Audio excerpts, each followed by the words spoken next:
Cara, eu sou filho mais novo de 5, né? Hoje vivo na família só eu, porque os outros ainda trabalham. E aí... Eu já fiquei, meu Deus. né? Pesado, né?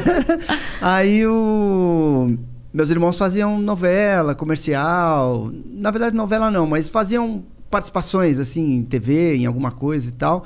E aí meu irmão foi chamado a fazer teste para uma peça e chegou lá, precisavam de 2 crianças. E aí, como eu fui junto, que eu tinha 4 anos de idade, então tinha que ir junto, né? Aí minha mãe falou, tem esse aqui, você não quer ver aí e tal? Aí tinha que falar, mamãe, estamos com fome, queremos comer. E foi a mamãe que mandou. Ele lembra as falas. Eram 2 falinhas. Mas eu lembro bem. E por quê? Foi a minha estreia no teatro, sendo filho da Bibi Ferreira com o Francisco Milani. Olha que incrível. Num espetáculo de Chico Buarque de Holanda. Foi um troço assim, saca? Gota d'água. Você tava na hora certa, no lugar certo. Exato. E aí eu imitava o pessoal lá nos bastidores e tal. A Bibi se apaixonou por mim. Normal, né? Tipo uma criança de 4 aninhos ali falando e tal. Hoje eu vejo crianças de 4 anos e falo, meu, não é possível que eu... Você tem filhos que dessa eu tava idade? Ali. Não, impressionante. Aí pintou uma peça. Não, e aí começou, né? Começa a fazer um comercial, tal, uma coisa assim. E aí surgiu uma peça de teatro e chamaram... Eu fui fazer o teste e eu era o único que tinha a idade do personagem. Eu tinha 6 anos. Os meninos tinham 10, 12, né? Normal também. Uhum. E deu a louca nos caras. Eu fui muito bem no teste. Eles resolveram apostar. Tipo, vamos fazer com esse moleque aí. Protagonista? Só que era o protagonista. Meu Deus! Não saía de cena. Cantava, dançava. E ali começou mesmo. Ali deu pra ver. Isso quantos anos? Eu tinha 6 anos, faz 40 anos. Você tava com 6 anos quando você fez o protagonista. Protagonista de uma peça. Eu vejo a minha filha que vai fazer 7 agora, eu não acredito também. Que eu falo, não é possível. E assim, eu achava o máximo não, mas eu me divertia e eu fazia mesmo.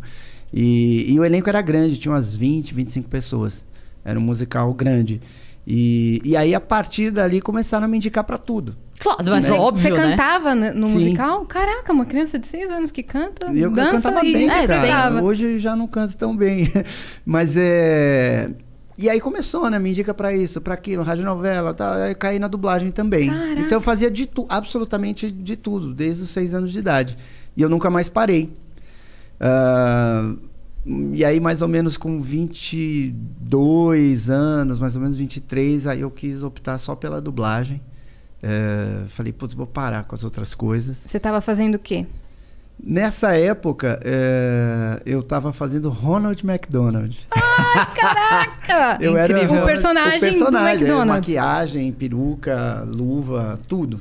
Quando a gente ia no teatrinho do McDonald's e tava o Ronald, podia ser você. Podia ser eu. Se fosse aqui, se fosse no Rio, era o Sérgio Externo, não é? O Sérgio Externo. Ele me contou disso. Ele falou assim, eu fazia no Rio e o Wendel fazia em São Paulo. Exato, era muito legal. E tinha que cantar e falar também, né? Cantar, dançar, era o rock fazer do Ronald. mágica. Foi o melhor personagem, talvez, que eu já tenha feito como ator. Porque tinha um roteiro, mas cada hora era num lugar e com um número de pessoas diferentes, com idades diferentes, classes sociais diferentes. Então eu tinha que me adaptar ao ambiente o tempo inteiro, todos os dias.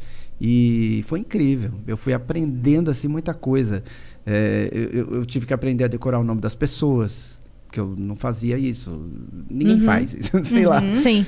Eu tinha que decorar o nome das pessoas, eu tinha que prestar muita atenção se eu não estava cometendo erro de português ao falar, ou gíria, ou putz. E dar sabe, atenção para as assim. crianças.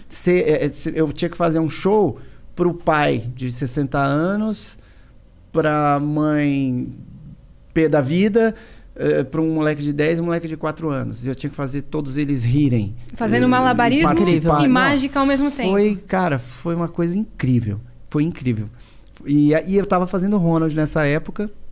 E aí eu falei, cara, eu vou só dublar. A dublagem o bichinho da dublagem te mordeu. Foi. E quando você fala da família Bezerra, você pensa que é um negócio de família. Eu achava que, na verdade, era um negócio dos seus pais, alguma coisa assim. Não tinha nada a ver. Esse cara, além dos 1000 personagens que ele dubla o Goku. A irmã dele, a Úrsula Bezerra, dubla o Naruto.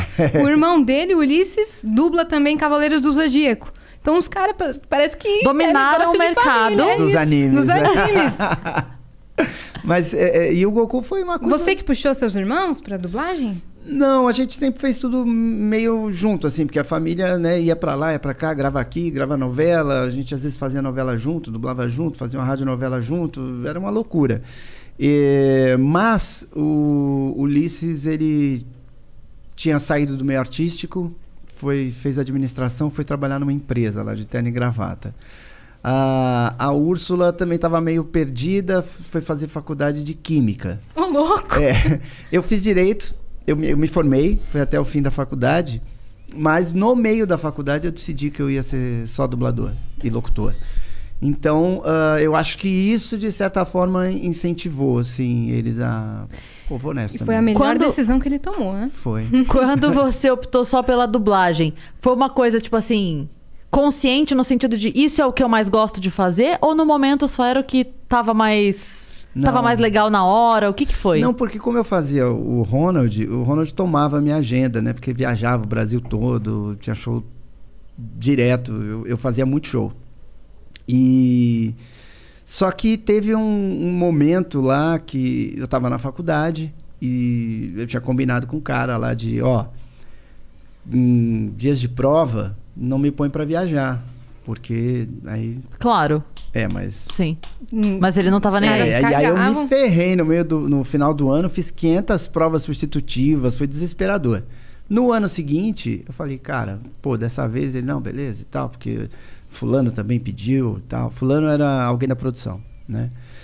E falei, beleza. Então. Cara, no meio do ano teve alguma treta, sei lá o que aconteceu. Que aí ele falou, não é a gente que tem que se adequar à sua agenda, é você que tem que se adequar à nossa agenda. Você tem que ver o que é mais importante pra você. E aquilo me incomodou demais. Uhum. Porque você dava a vida, né? Dava a rotina, 24 horas. Não, tipo, é aquela história. Se eu não fizer alguma coisa agora, eu vou ter que engolir isso daí até o final do ano. Sim, você tava com quantos anos nessa época? 22? 22, 22. E aí eu esperei terminar o mês. Quando terminou o mês, 8 horas da manhã, eu tava na sala lá do chefe, vamos dizer assim. Falei, então, eu decidi o que é mais importante pra mim, eu tô indo embora. Né, vou fazer a faculdade. E era mentira, porque eu já sabia que eu não ia ser advogado, delegado, promotor. Mas aí você assumiu a dublagem. Mas assim, foi legal, porque quando ele falou isso, eu tive aí uns 10 dias para pensar na minha vida, né? E pensar também do tipo, eu vou ouvir isso quieto, né? Então eu comecei a pensar, e aí eu sempre busquei estar feliz. Qualquer coisa, né? Às vezes estou jogando bola com os amigos, eu achava que estava chato, eu ia embora, saía de fininho, mesmo estando com meus amigos jogando futebol ou jogando pôquer. Ou tá numa festa, de repente se eu não estou curtindo, eu saio fora. E aí eu estava pensando nisso na faculdade, ali nesse dia, nesse período, e aí eu percebi que dublagem era a coisa que eu mais gostava de fazer. Você já tinha feito algumas vezes? Desde pequena, né? Que te levaram para esse... Eu achei lá um registro que a minha mãe, ela pegava a folha de sulfite e na máquina de escrever ela colocava as coisas que a gente fez, né? Aí achei outro dia, em 1979, que eu tinha 5 anos, o Dilfor no Brasil. Meu Deus! Engraçado. Mas eu considero a partir de 7 anos, porque aí eu já sabia ler direitinho e tal. E como é que era feito? Mas eu sempre dublei. Então, nesse período aí, eu optei pela dublagem porque era uma coisa que eu gostava antes, durante e depois. Eu gostava quando eu estava indo, eu gostava quando eu estava fazendo, e quando eu via na TV eu também gostava. Eu falo que a dublagem tem uma vantagem maravilhosa para os outros trabalhos, que é a mesma vantagem, inclusive, que eu tenho na rádio, que é eu posso ir de Crocs. Ah, sim. Entendeu? Você não tá nem aí, você não precisa se arrumar, você não...